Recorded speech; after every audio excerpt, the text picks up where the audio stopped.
Thank you, the ATypI, for this invitation, and hello everyone. I'm going to talk to you today about Roger Excoffon and his last and unfortunately unpublished typeface. Roger Excoffon is very well known in France. He's everywhere in the streets, actually. Everybody. He's a kind of demigod in France, but I'm not sure he's as famous in Northern America as he is in France. So for a start, we're going to have a very quick glance into his career. His career is first and foremost a collaboration with one foundry, Olive Type Foundry, and it began just after World War II with Chambord, contrasted sans serif. Then came Vendôme, a revisited Guermann, and then came Banco and all the typical Excoffon typefaces with this gestural signature, like Banco or Mistral, and then Shock.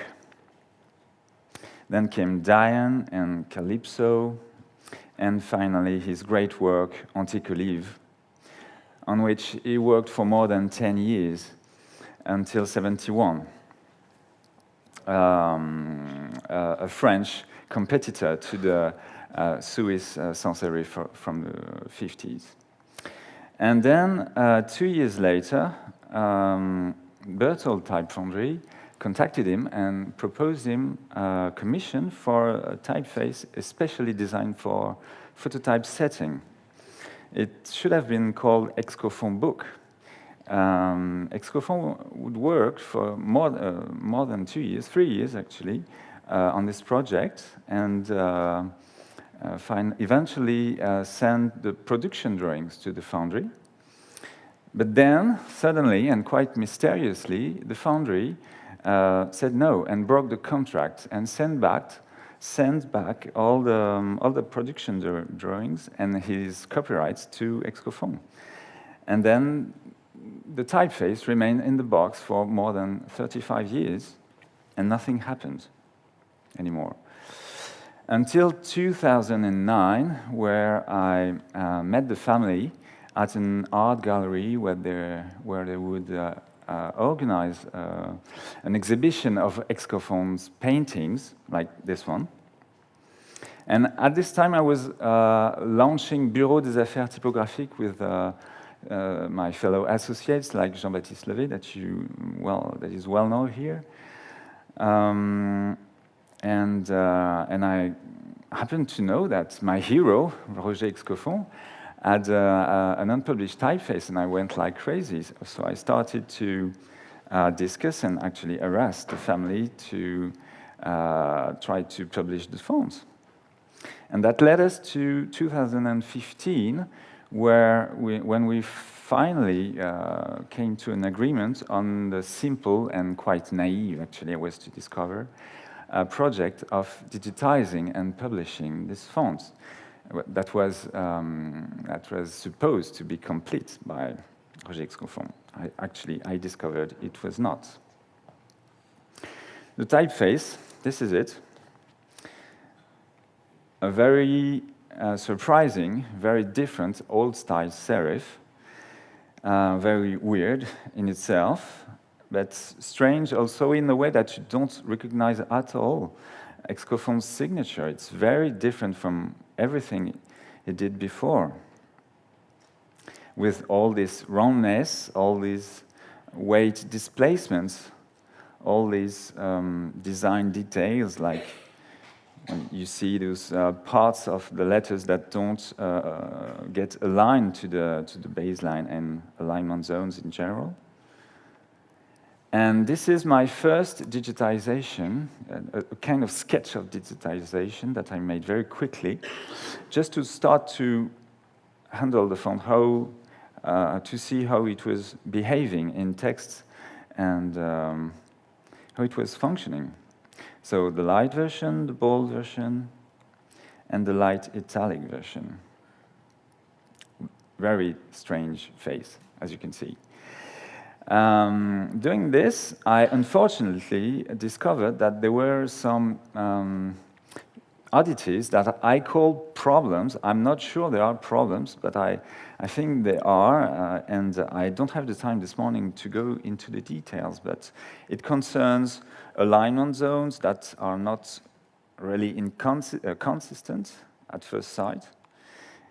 Some of the design details that, once again, are not really consistent, and also some details of the italics that I am not comfortable with.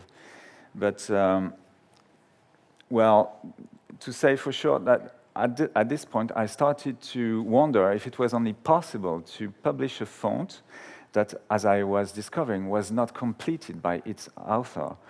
And I actually started to want to stop the project at the time.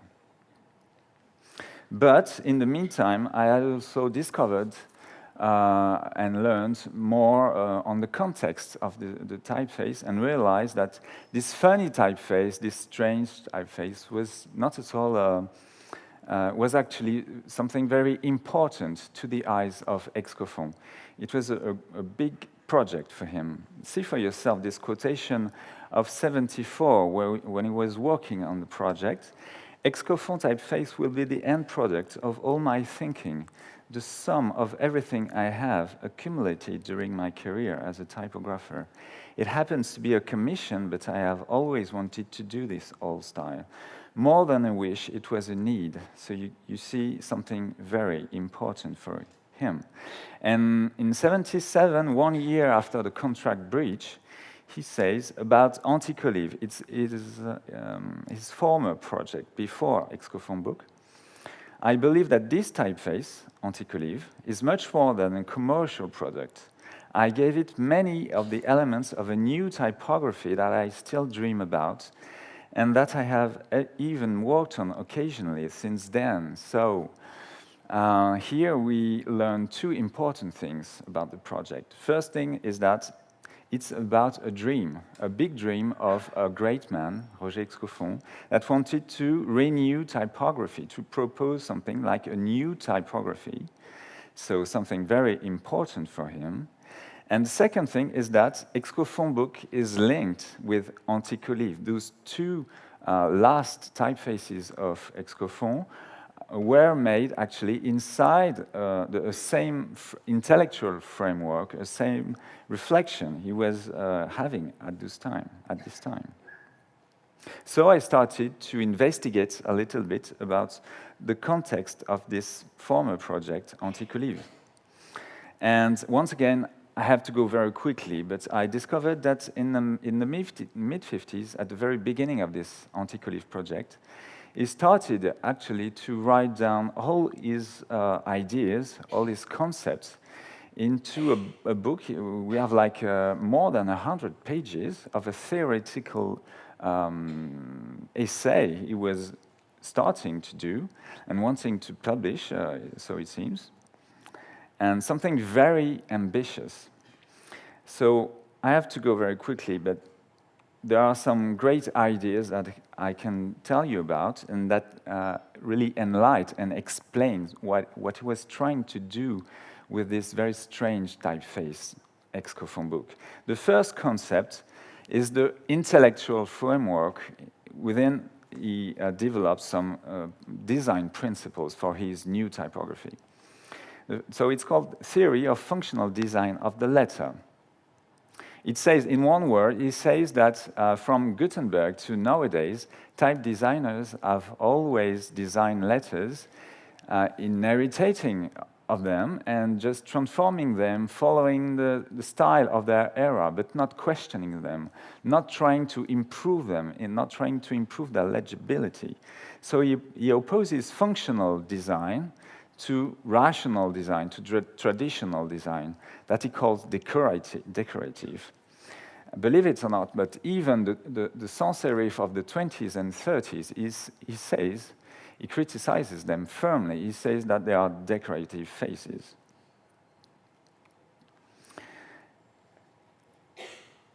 One of the conclusions of his essay from the mid-50s, it is not a revolution to move the weights, but it is one to move them not decoratively, but functionally. That is to say, in the precise way where the letter must be read to the maximum of its characteristics. So he uses the word negatively, but he uses it. A revolution, nothing less. He wanted to propose us, type designers, a revolution in type design. So in what consists this revolution? The first design principle is called theory of characteristic signs. On the left, you see the sketches of the mid-50s, and he says that, Excoffon, he says that in each letter you can identify a detail, a small part, which makes the letter different from all the rest of the letters. So he puts the weight on it, disregarding the tradition of the thin and thick letter strokes, the calligraphy, etc. He puts the weight, he displaces the weight on this detail to make the letter more efficient, more legible. And you can see on the right, the 75 project, Excoffon Book, he implements this idea. You can see, for example, on the E, the unbalanced left side and right side, where the weight is all here. See on the N, for example, the stems that should be thick strokes and that are thin, actually, to maximize the weight here on the upper side. Second design principle is called theory of total reading. He calls it also word block. On the left sketch, you have the first line is the traditional design, decorative design, as he says, which ends up in a vertical rhythm of black shapes, which is not optimal for him. So he proposes to, once again, to displace the weights, this time, so to create horizontal dynamics, which connect letters between them, in order to kind of strengthen the word and make it a block, something very strong and a unit.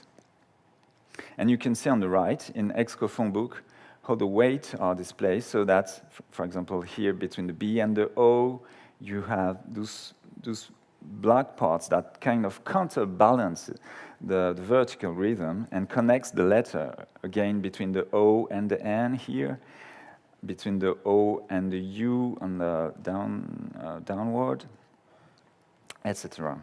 Word block. This same design principle has a subchapter that I call external shape, which is kind of the same idea, but on the contrary, working on the silhouette of the word. So you can see in the 75 project, Excoffon Book, the ball of the B that deliberately don't meet the X height line. And again, here with the S exceeding this X height line. So to maximize the silhouette of the word and hopefully make it more legible.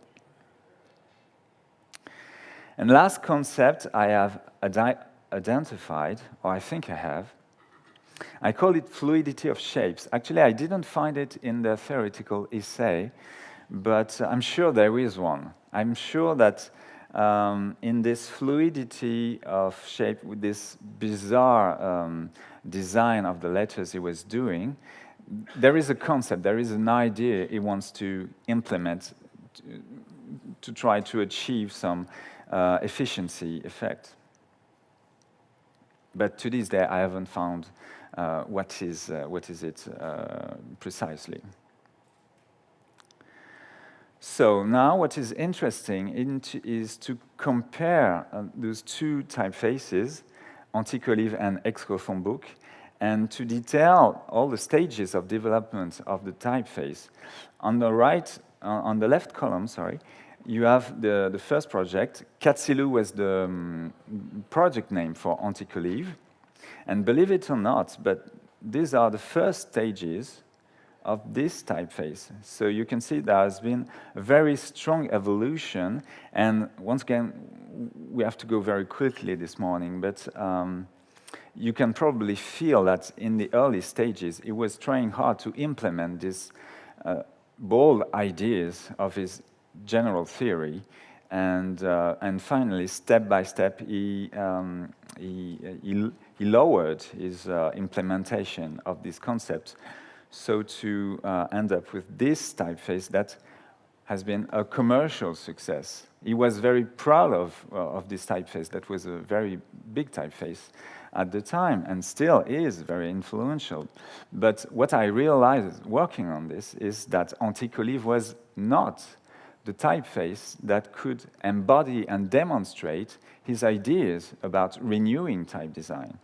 So what is interesting now to see is on the right column, 2 years after that, he has a new project, a new order, and it's like, this time I will do it. I will implement really and fully my theory into this typeface. But at least that's what I think he was doing. In 1983, just after Excoffon's death, Gérard Blanchard, his close collaborator during the theoretical essay period, says of him, "There is in Excoffon the man who once dreamt of renewing French typography. He accepted commercial constraints that prevented him from realizing this dream." And later in the same article, he says, well, the translation is mine, so it's maybe terrible.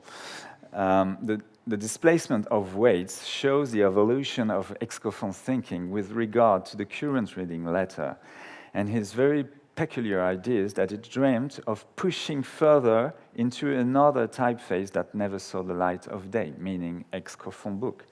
So this is a confirmation that Excoffon was really working on something very big and important for him with Excoffon Book. And finally, this quotation of 74, it was in the Excoffon Book project. "I consider it useless to do what has already been done. What is essential is to walk off the beaten track, to innovate, and not to be content with what already exists. I prefer infinitely to fail to design a typeface rather than to pretend to create a typeface by making modifications, but not renewing its spirit. In a word, make it or break it." So this is where I am now in this research, which is not completed. I've been working on this for several years now, and I'm approaching the end of it, but I'm still wondering some important issues, and I wanted to ask a question to you to help me finish the project the better I can. I consider this research as two parts now, as we're saying. The first part is writing down everything I have gathered and I think I understood from this great general theory of Excoffon. So to tell the story of the typeface and to tell all the concepts of this revolution he was wanted to propose to us. Because I think it's a piece of history, it's important.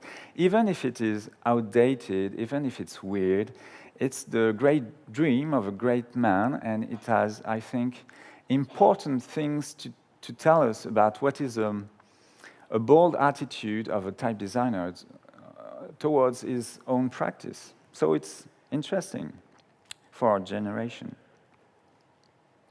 And now the second part is the tricky part. Should I or should I not publish the typeface? To this date, my option is no. I will not do it because I'm facing moral issues, if you want, and I won't do it until I get convinced that this is the right thing to do. And so the other option is yes, but if I do publish it, how do I publish it?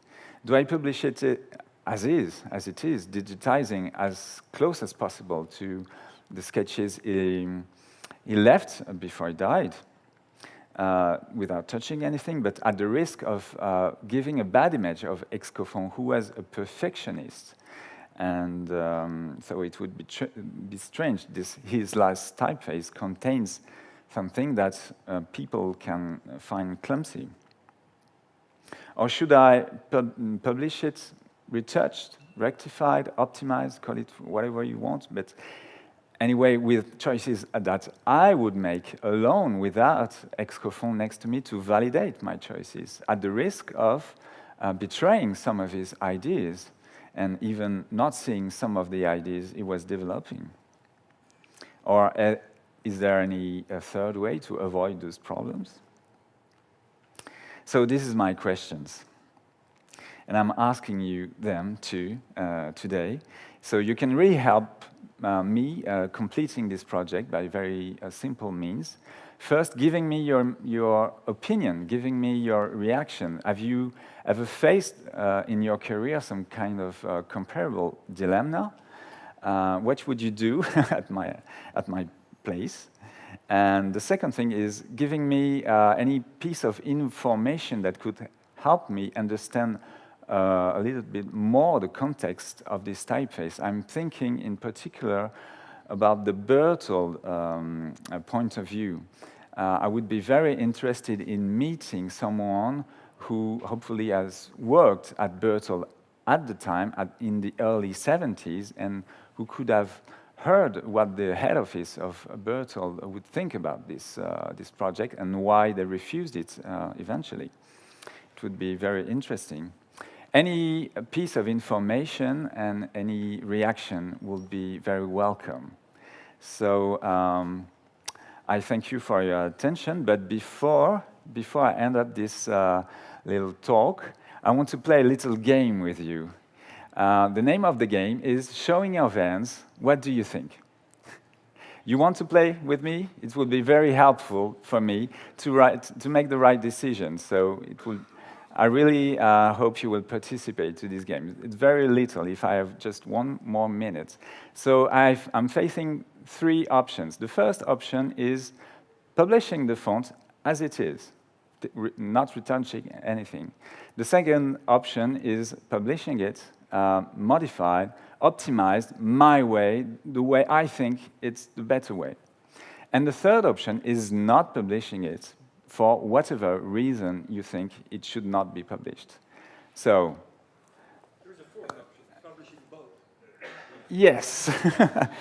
Actually, there are many other options, but I will be here all week long, and if you want to discuss it with me in detail, I'm, of course, really available for that. But now we have just seconds to finish this talk, so let's have a little survey by raising hands if you want. So please raise your hand for the first option, publishing the font as it is. So 1, 2, 3, 4, 5, 6, 7, 8, 9, 10, 13, 14, 15, 16. Okay, something like 17. Thank you very much. Now, please raise your hand if you think I should publish the font optimized. Okay, I won't count, but it's like 4 or 5 times more. Okay, thank you very much. And third option, do you think I should never publish this font?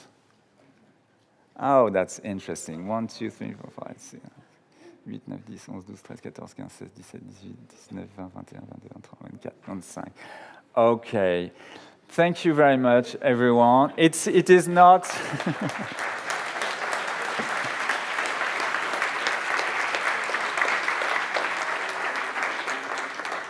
It is not the